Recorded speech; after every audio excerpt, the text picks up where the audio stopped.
So this is a cable crossover.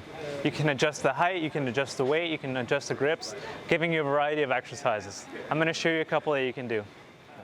So this exercise is called the face pull. All you're going to do is make sure this is at the level of your eyes.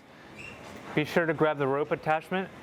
You're going to hold it square to your elbow, okay? Not too high, not too low, nice and square. You're going to pull the rope into your eyes. So this is a cable row. To adjust this, you're going to make a 90-degree angle and line up the pulley with your fist.